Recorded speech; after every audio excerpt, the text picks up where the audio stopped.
So now we're going to build upon what we've talked about here to talk about three-dimensional structure and a little more detail on protein folding and what has become known as Levinthal's paradox.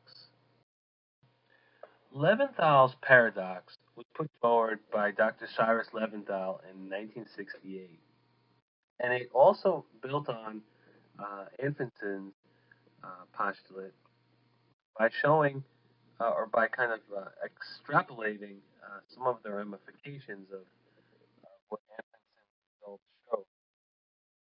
So Leventhal stated, quote, denatured proteins can refold from their random disordered state into a well-defined unique structure. This experimental result has led to the suggestion that a native protein exists in some kind of thermodynamic configurational equilibrium, with the biologically active state being the one with the lowest configurational energy.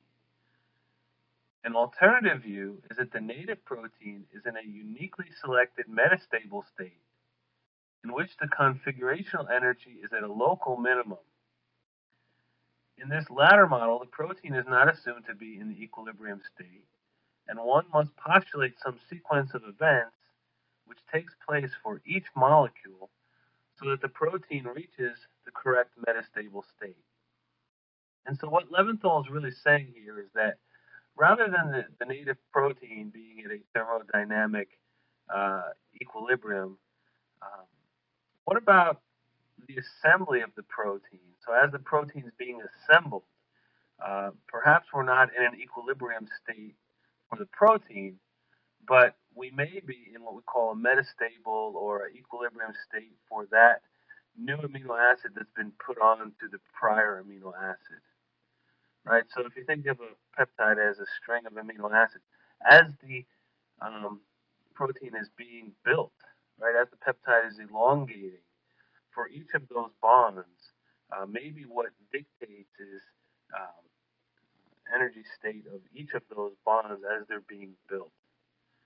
And so Leventhal put forward an interesting question, and he said, well, if his point of view is correct, then there's a lot of possibilities for folding that could be tested, but would take tremendous amounts of time to find metastable state through each of those possibilities. So let me show you some numbers, maybe it'll help make this a little more clear. So what he's saying is that the pathway to the native conformation cannot be entirely random, and that each bond connecting an amino acid to the preceding amino acid can exist in multiple possible states. Remember, you have psi and phi angles that can occur. And so, assuming a protein of 101 amino acids, that would be 100 peptide bonds. And so that would be 100 peptide bonds that can exist in three possible states, or 3 to the 100th power, which basically equals an enormous number of possible states through which this protein can be assembled and fold. Right? All of the possible combinations, all of the ways that all of these amino acids can orient to each other is an astronomical number.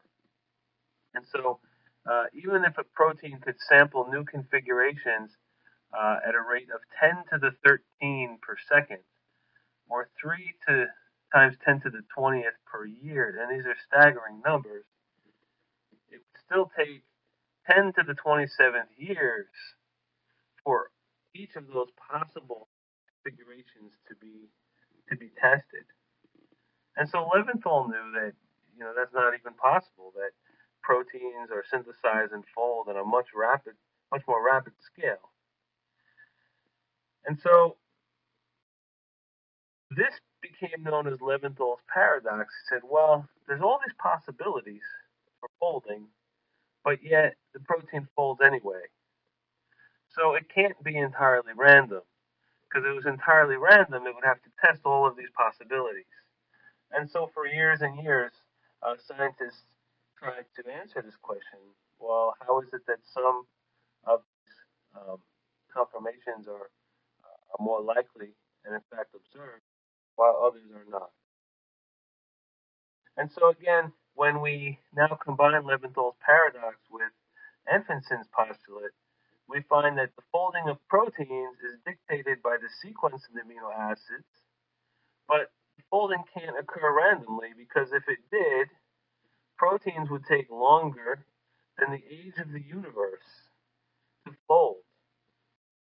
But instead, they fold in seconds, and really that latter part is the Levinthal paradox.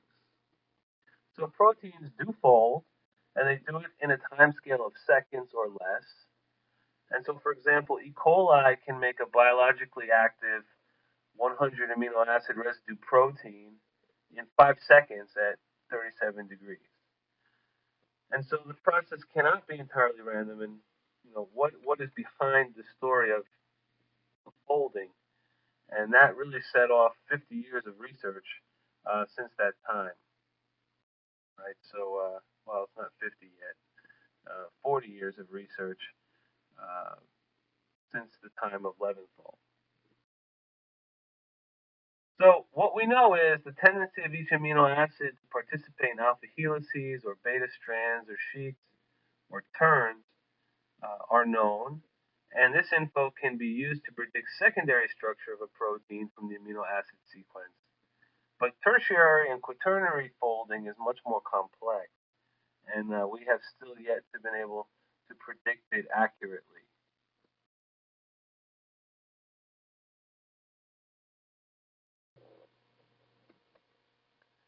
So proteins will adopt a free energy minimized conformation in response to the environment. The environment is aqueous in the cell, and the free energy minimized conformation will provide the most energetically favorable interactions with water and allow for hydration, and limit the interactions of hydrophobic functional groups so that to maximize polar and charged interactions of the protein with water. So what we do know is that protein folding is complex. This is a flowchart of 3 types of folding that are known to exist. The first type of folding is called cooperative folding, and here there are no intermediates formed. And generally, these are going to be small proteins that fold cooperatively into their tertiary structures.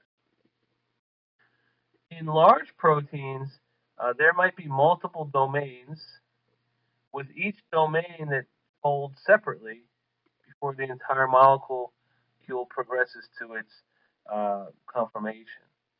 So here, formation of first folding domain, formation of the remaining structure, several steps in the folding process for larger proteins.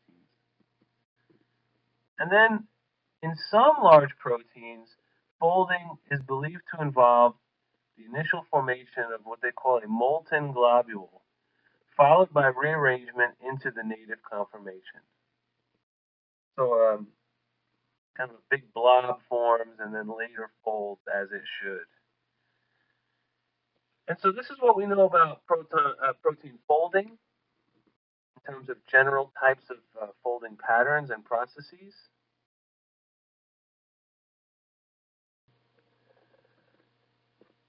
So again, we have cooperativity of folding. Folding is cooperative, where formation of one part of a structure leads to the formation of the remaining parts of the structure. Regions of high and low stability. So you can have 2 stable domains that fold and are joined by a segment with lower structural stability. Thermodynamic stability is not evenly distributed over the structure of a protein. Lower stability regions can allow alterations in conformation, which is a common process. Proteins can alter their conformation. Then we have hierarchical folding, where the local secondary structures form first, and the assembly of the local structures is followed by longer range interactions, formation of domains, and then the folding of the entire polypeptide. As that polypeptide folds, it adopts lower and lower energies and begins to fall into what we call an energy well or an energy favored conformation. And the third type of folding is called spontaneous collapse or hydrophobic collapse. And here you have a spontaneous collapse of the polypeptide into a compact state, mediated by hydrophobic interactions among nonpolar residues. So this is hydrophobic effect driven. And so this is the model on the preceding slide where you have a globular structure first, globular structure developed first, and then it folds into the final conformation through these hydrophobic interactions. And the collapsed state is often referred to as a molten globule. Okay, and then that again is going to then um, develop into a final structure. And that molten globule is known to contain secondary structures, by the way. So we have different types of protein folding models. They were depicted for you on the previous slide, and here's a little bit more information on those folding models. Cooperative folding, hierarchical folding, or spontaneous collapse are the three major ways. And at this moment, I'll just briefly mention that protein folding is very important for the cell.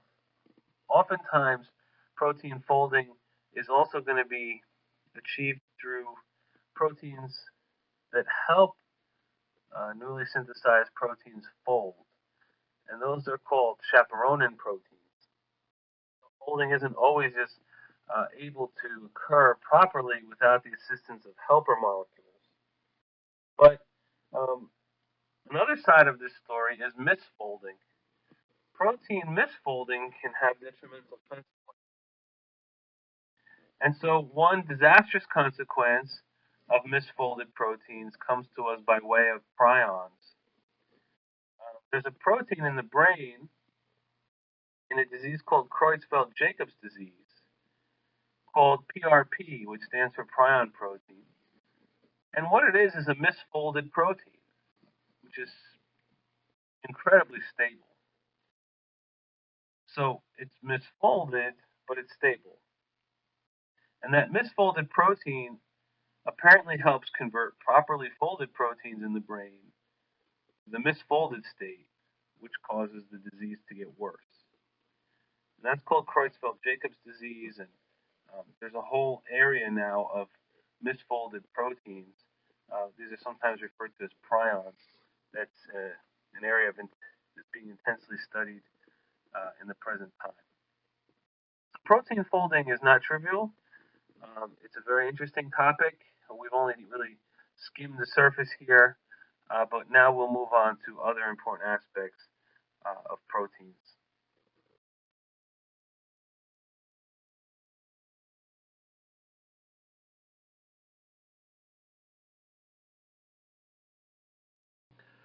So hydrophobic effects are very critical to protein folding.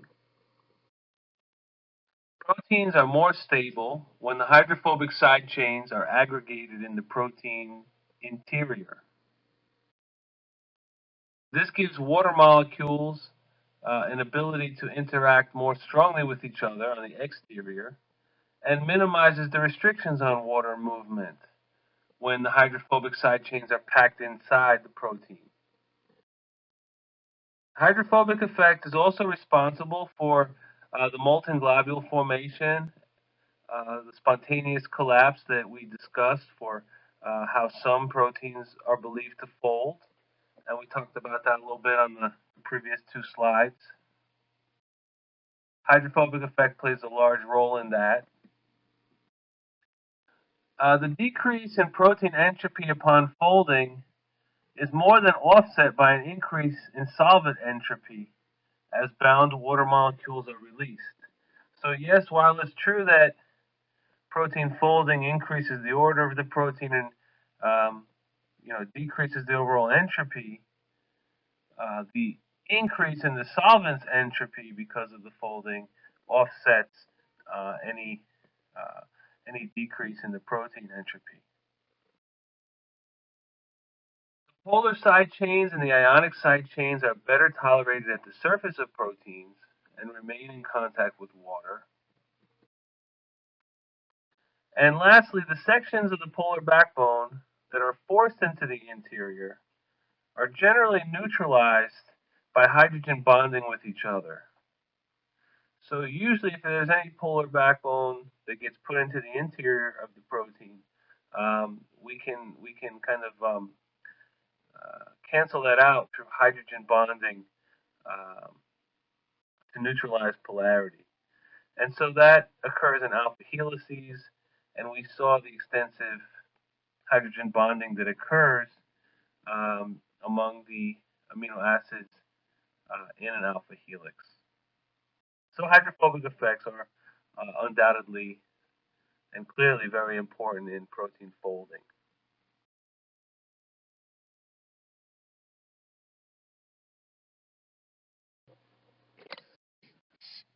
We're going to spend some time now talking about cooperativity, and particularly with a focus on myoglobin and hemoglobin as proteins that can be involved in cooperativity, and specifically hemoglobin in that regard.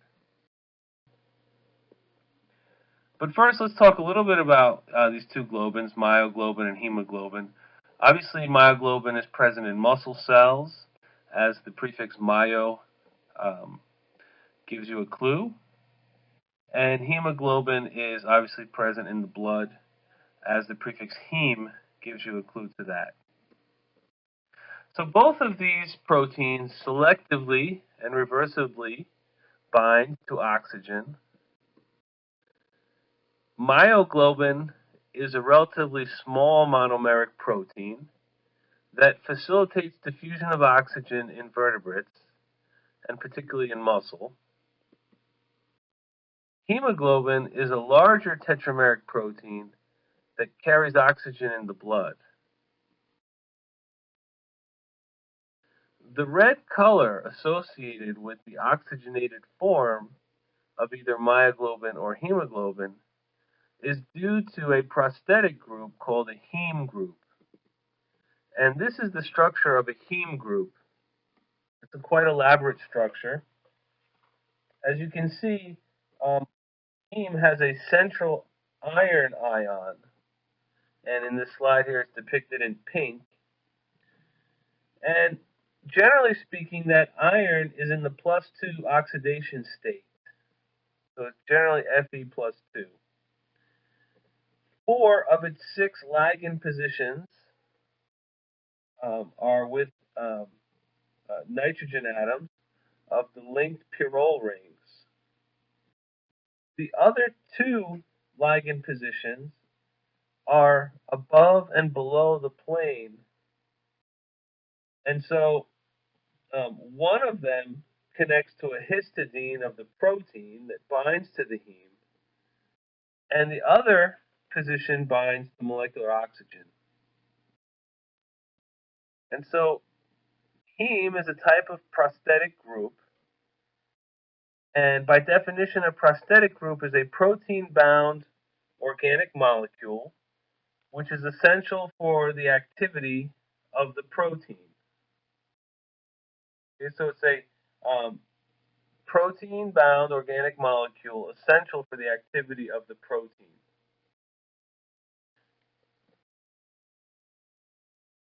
The iron is at the center of a protoporphyrin ring system, and this structure, were it to just be free of the iron, would be called a protoporphyrin structure. Okay, so the iron's at the center of the protoporphyrin ring system. It's a highly conjugated ring system. You see lots of double bonds that are conjugated. And the bound iron is ferrous +2. Recall that there's actually 6 ligands that can bind with that iron. 4 of them are the N atoms of the protoporphyrin ring. And so if we look at the heme prosthetic group and we look at the bottom of that diagram, you can see histidine. The histidine coordinates one of the 6 ligand sites, and so it is attached to these proteins through an interaction with histidine. The site above the plane of the heme group is where the molecular oxygen can come in to this heme group, and it can often hydrogen bond with other amino acids, particularly histidines as well. So you can see the molecular oxygen comes in at the top of the heme structure, and the bottom of the heme structure, there's a histidine that's attached to the protein.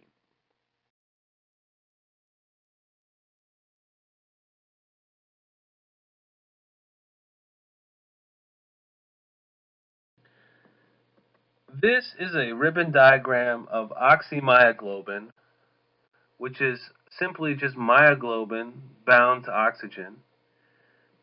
If you look at the structure, you see 8 alpha helices arranged together in a way where a heme group is coordinated to this structure through binding with histidine, which is part of the actual myoglobin molecule. And that obviously occurs from the bottom of the heme group. So if you look at this yellowish heme group in the middle of the structure, you can kind of see to the left of it the histidine residue that's coordinating the iron beneath the heme group. And in the panel, in the picture here, the red spheres would depict molecular oxygen coming into the top of the heme group and hydrogen bonding with, it just so happens, another histidine ring. So this is a ribbon diagram of oxymyoglobin. It's called oxymyoglobin because it's the oxygenated form. On the right here, we see a space-filling diagram of what that looks like. And you can see that there's a cleft there into which the oxygen can enter. So remember, the heme part is actually, it's not part of the protein, it's a prosthetic group. It's an extra part that's needed for this protein to function. And this area into which the molecular oxygen enters is sometimes referred to as the hydrophobic cleft. Now, when we look at that hydrophobic cleft, here's a closer illustration of what that cleft looks like. As you can see here, the heme prosthetic group is in red, and at the center of that is the iron atom. Below the heme group is a histidine residue coming off of the protein. And above the heme group is molecular oxygen, and it's depicted here as 2 green atoms linked together. So oxygenation of myoglobin or hemoglobin is a reversible binding of oxygen. The hydrophobic residues actually hold the heme in place. And so the heme is not covalently bound to the protein, but rather it's held in place by the hydrophobic amino acids. As we look around the hydrophobic cleft here, which of those amino acids are the ones holding the heme in place? Well, they have to be hydrophobic, right? So that would be valine 68 and phenylalanine 43. Those are the 2 hydrophobic residues in the cleft here. So the oxygen binding, as you can see, is happening above the plane of the heme group, coordinating with the iron, and it's happening in the hydrophobic pocket. Now, by the way, in order for the molecular oxygen to bind here, the iron has to be in a +2 state. When the oxygen is not located in the hydrophobic cleft, we call the molecules deoxymyoglobin or deoxyhemoglobin. And it's not an easy task for oxygen to enter per se, because the cleft is blocked by side chains.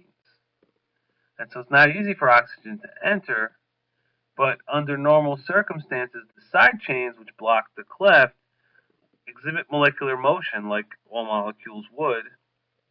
And so as they can vibrate out of the way so that oxygen can enter.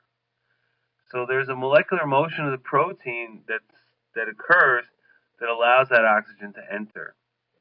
Sometimes we say that the protein is breathing, allowing the oxygen in. Now remember, in the aqueous solution, the iron plus 3 does not bind to oxygen, and so it's the iron plus 2 that's going to coordinate the oxygen. And getting into the correct orientation can be prevented by the side chains. In fact, it's when the side chains move out of the way that oxygen can enter into that hydrophobic pocket, and when it gets there, it's going to bind to the Fe plus 2.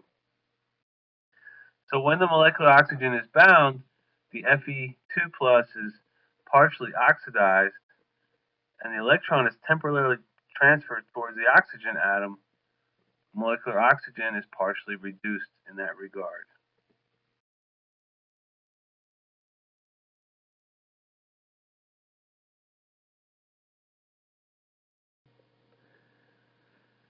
Now here's an illustration of hemoglobin, and as you can see, hemoglobin here has 4 different subunits.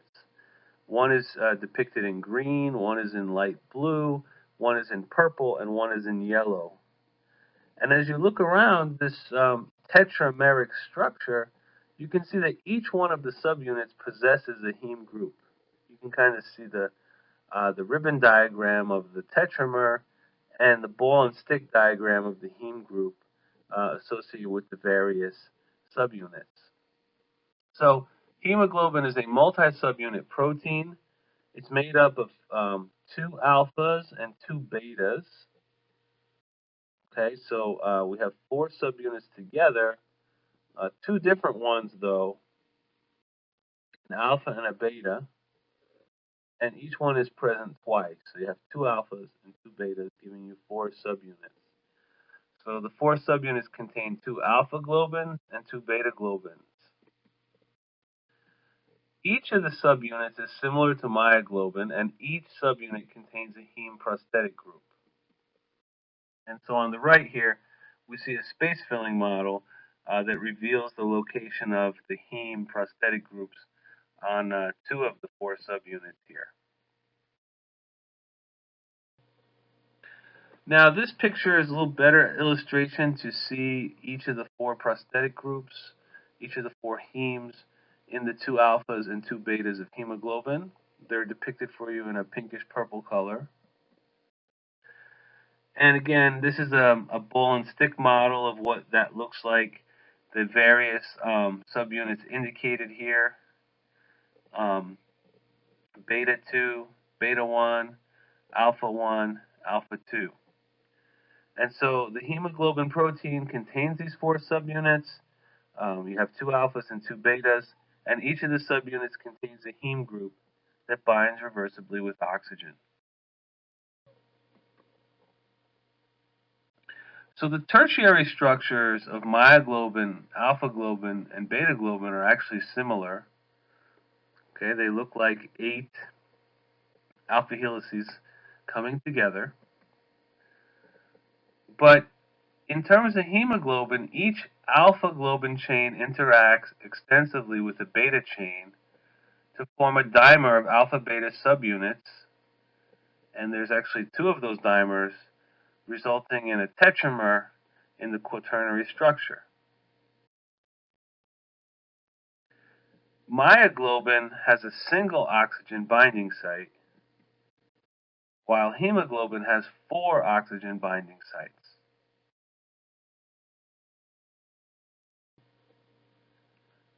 Now, when it comes to the reversible binding of a ligand to a protein, we talked about this briefly a little while ago.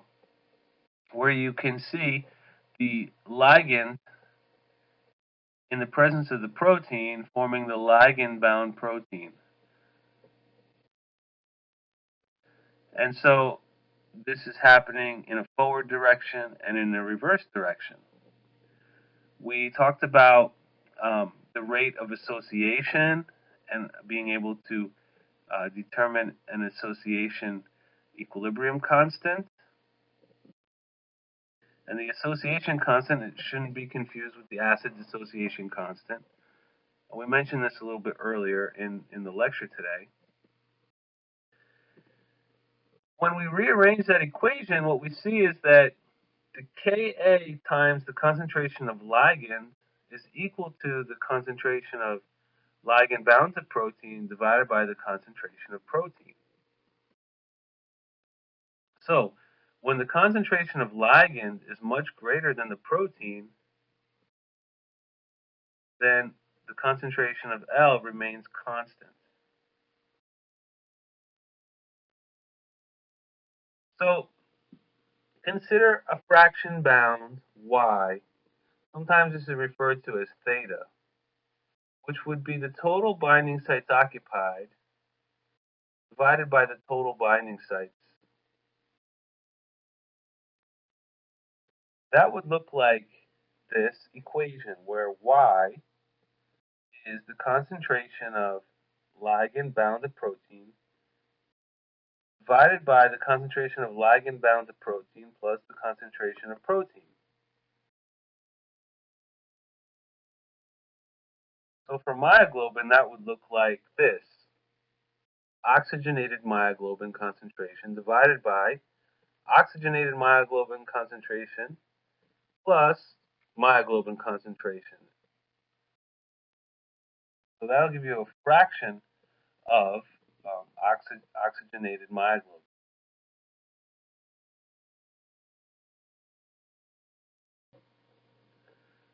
So again, if we look at that equation and we replace the PL terms with Ka times the ligand concentration times the protein concentration, the equation turns into this. If you divide the numerator and the denominator by Ka and cancel terms, the way to calculate the fraction comes to this, where y is equal to the concentration of the ligand divided by the concentration of the ligand plus 1 over the Ka. In the example of myoglobin, that would be the concentration of oxygen divided by the concentration of oxygen plus 1 over Ka. So the value of Ka can be determined from a plot of y versus the concentration of free ligand, and in this case, that's oxygen. Okay, if we look at the typical equation x equals y over y plus z, that describes a hyperbola. So y is the hyperbolic function of the concentration of ligand. It's the fraction of ligand binding sites occupied approaches saturation asymptotically as the concentration of L increases. Right, so as you increase the concentration of ligand, the fraction of ligand binding sites that's occupied approaches saturation. The concentration of ligand, in this case oxygen, at which half of the available ligand binding sites are occupied, when y equals 0.5, corresponds to 1 over Ka.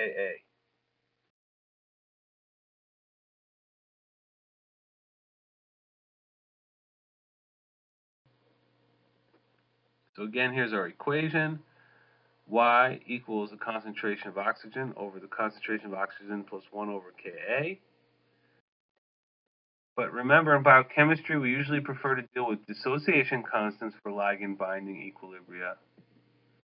And so if you remember, the dissociation constant was Kd, which was equal to 1 over the Ka. And we talked about dissociation constants a little earlier.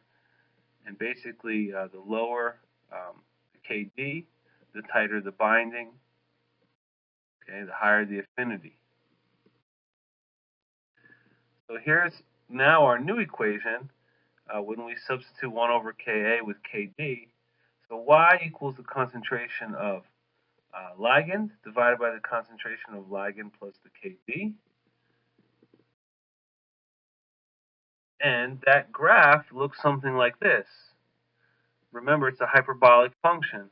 So as we increase the concentration of ligand and we look at the fraction of bound um, molecule, bound protein, eventually you can get to a concentration where you approach complete saturation. Right? In this graph, if you go high enough, around 10 of these arbitrary units, you're almost at complete saturation of binding. And so now if we put oxygen in here, in terms of partial pressure, what we can see is that as we increase the partial pressure of oxygen, we start to saturate binding to myoglobin.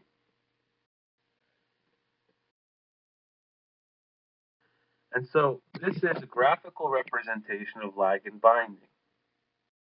The fraction of ligand binding sites occupied, theta, is plotted against the concentration of free ligands. Both curves are rectangular hyperbolas. In A, we have a hypothetical binding curve for a ligand. Concentration of ligand at which half of the available ligand binding sites are occupied is equal to the Kd. And note that the curve has a horizontal asymptote at theta equals 1, and a vertical asymptote not shown at the concentration of L equals to minus 1 over the Ka. In B, we have a curve describing the binding of oxygen to myoglobin. Partial pressure of oxygen in the air above the solution is expressed in kilopascals. Oxygen binds tightly to myoglobin with a P50 of only 0.26 kilopascals. Okay, so at very low oxygen concentrations, we still have um, tight binding, or I should say oxygen pressure.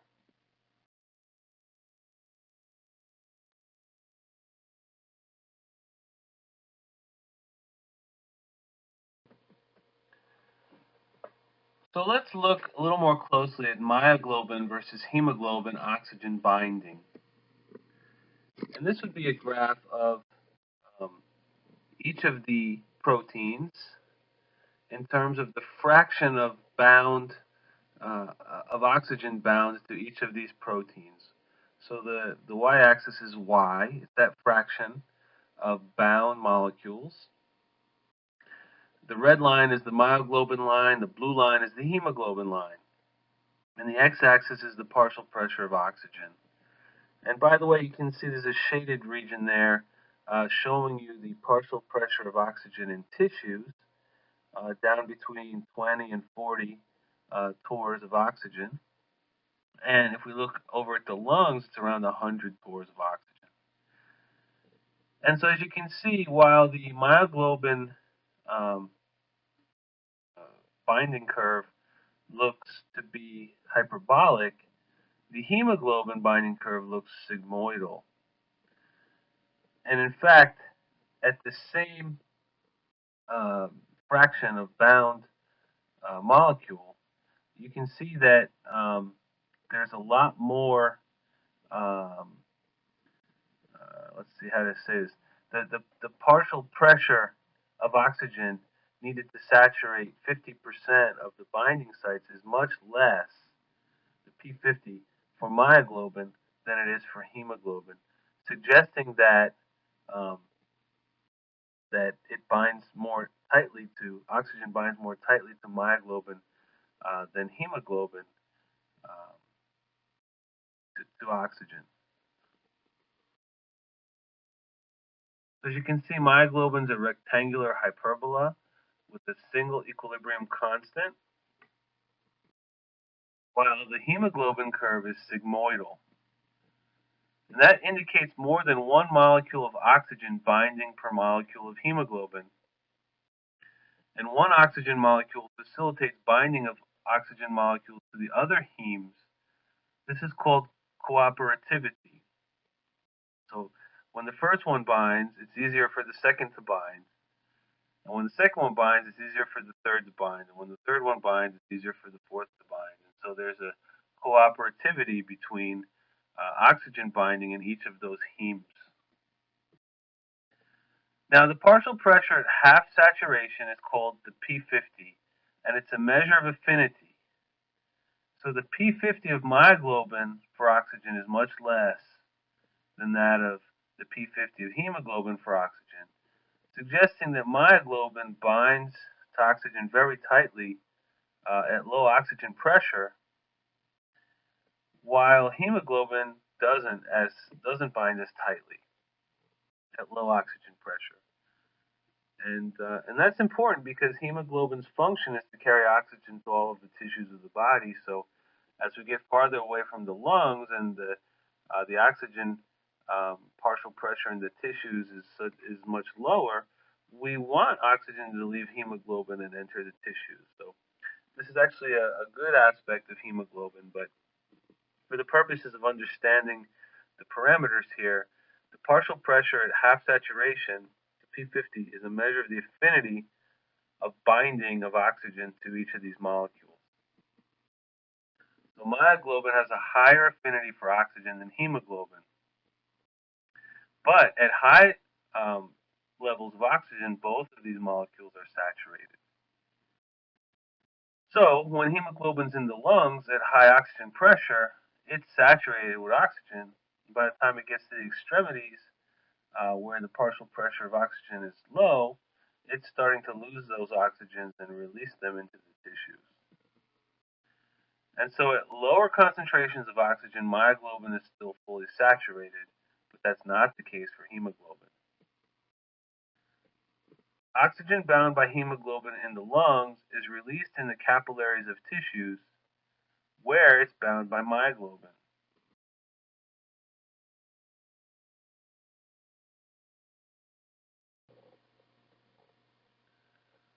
Now, reversible binding of multiple ligands to a protein. Here we have P plus NL going to PLN. Here the KD is equal to the concentration of P times concentration of L to the n degree divided by the concentration of PLN.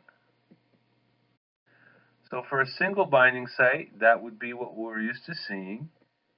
For multiple binding sites, our Y will be N times PLN divided by N times the sum of PLN concentration plus the concentration of P. And so we can substitute for PLN this relationship, concentration of P times concentration of L to the N, divided by the KD. And so Y becomes this ratio. If you multiply the numerator and denominator by KD and cancel terms, Y becomes this relationship. The concentration of ligand to the N divided by KD plus the concentration of L to the N. And that's known as the Hill equation. So if N equals 1, right, there's a single ligand binding, then the equation is what we've just been talking about for the last 5 minutes. N is known as the Hill coefficient. And the Hill equation and the Hill coefficient are terms that you'll encounter in advanced biochemistry, where you talk about multiple ligands binding to proteins or even single ligands binding to proteins.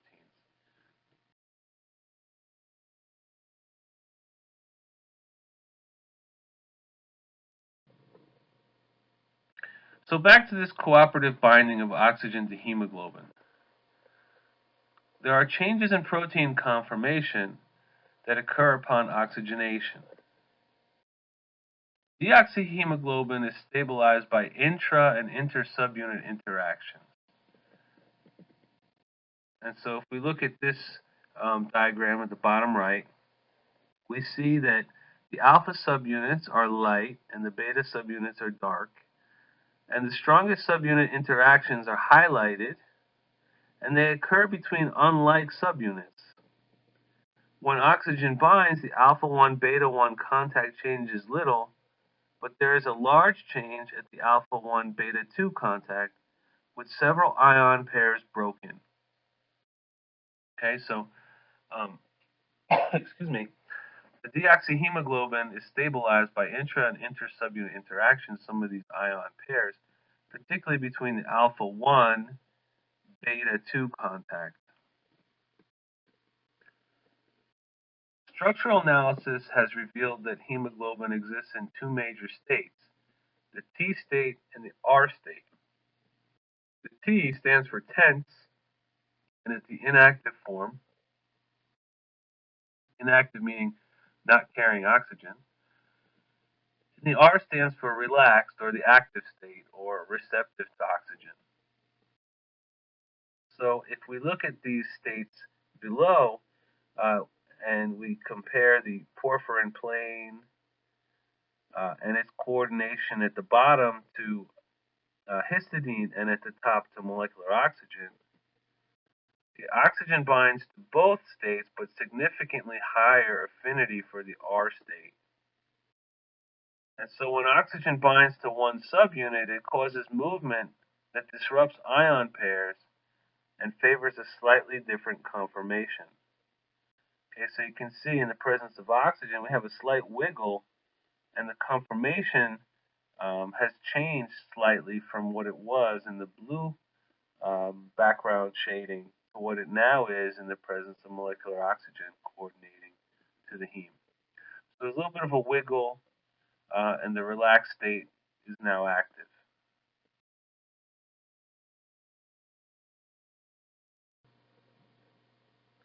So the T to R transition, in these depictions of deoxyhemoglobin, the beta subunits are blue, and the alpha subunits are gray, and positively charged side chains and chain termini involved in ion pairs are shown in blue, and their negatively charged partners are shown in red. And basically what you can see in the T state, you have one conformation, and the entire tetramer shifts from the deoxy conformation to the oxy conformation only after binding of at least one oxygen to each dimer. The affinity for molecular oxygen in the remaining two binding sites is now higher than when there was no oxygen bound. And so as you can see, when we go to the R state, we have ion pairs affected. Most notably the histidine HC3 residue there in the middle at the carboxyl terminus of the beta subunits, which are involved in the ion pairs in the tense state, rotate here in the R state toward the center of the molecule, and they're no longer part of the ion pair. And so there's a T to R transition, allowing now more oxygen to more readily enter into the heme group. So maybe all of the details are hard to follow, but if you look at the structure on the left, the T state, and you look at the structure on the right, the R state, this is a more relaxed conformation, but more receptive to oxygens being able to enter into the complex. And so this is called positive cooperativity, when the binding of one oxygen makes the binding of the second easier, the binding of the second makes the binding of the third easier, and the binding of the third makes the binding of the fourth easier, setting off, a domino effect, if you will. And so upon binding to the oxygen, the subunits switch to a new conformation that is high affinity and allows the hemoglobin to carry 4 molecules of molecular oxygen.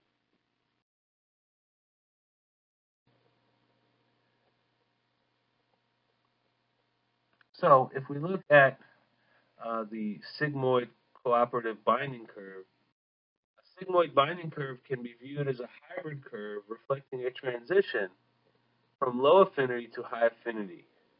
Because of its cooperative binding, as shown by the sigmoid binding curve, hemoglobin is more sensitive to the small differences in oxygen concentration between the tissues and the lungs, allowing it to bind in the lungs and release it in the tissues where the partial pressure of oxygen is low.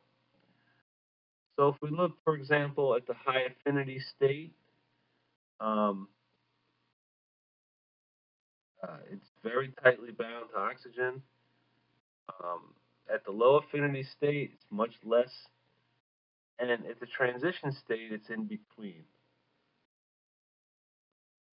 Now, if we look at the upper graph, we can see that a curve for the R, a curve for the T, and then the hemoglobin observed curve is sigmoidal, suggests cooperativity.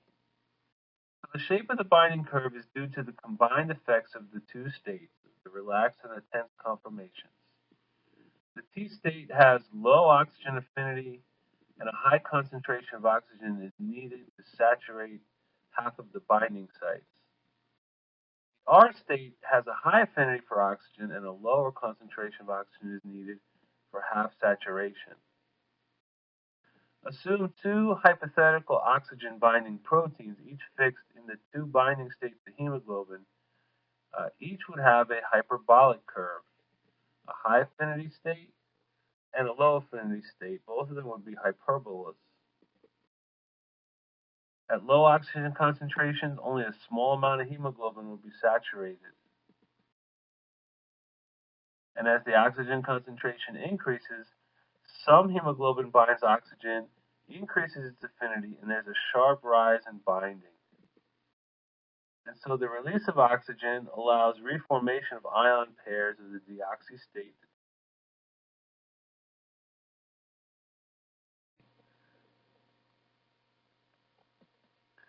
Hemoglobin must bind oxygen efficiently in the lungs, where the partial pressure of oxygen is about 13 kilopascals. And they must be able to release oxygen in the tissues, which is about 4 kilopascals. Myoglobin, which has hyperbolic binding, would bind with high affinity in both tissues and the lungs. If a protein's affinity is low enough to release oxygen in tissues, it would not bind oxygen well in the lungs.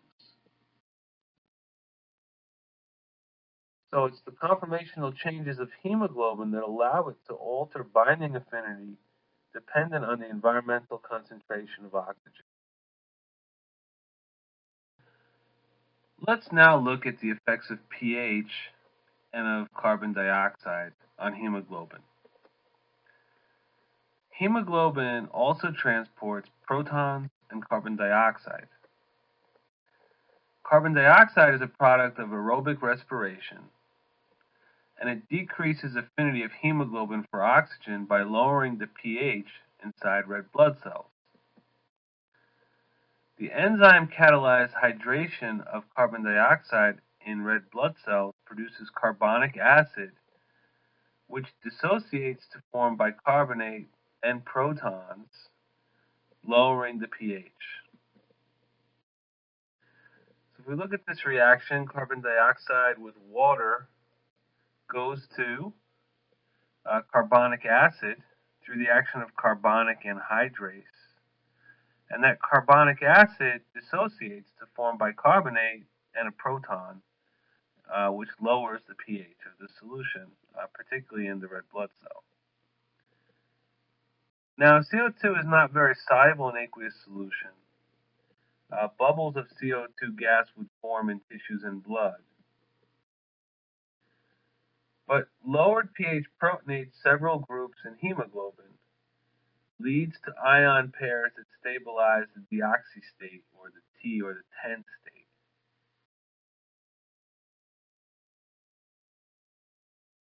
An increase in concentration of carbon dioxide in tissues decreases the pH because of hydration, which leads to low affinity form, the release of oxygen in the tissues, and this is sometimes called the Bohr effect.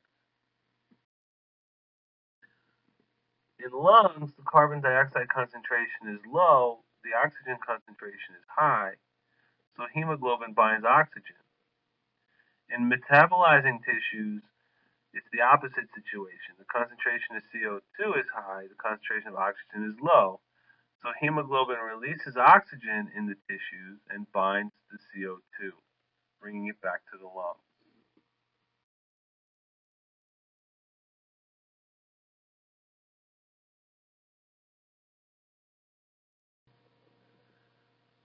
So if we now look at the binding of hemoglobin to oxygen, we see that it's pH dependent.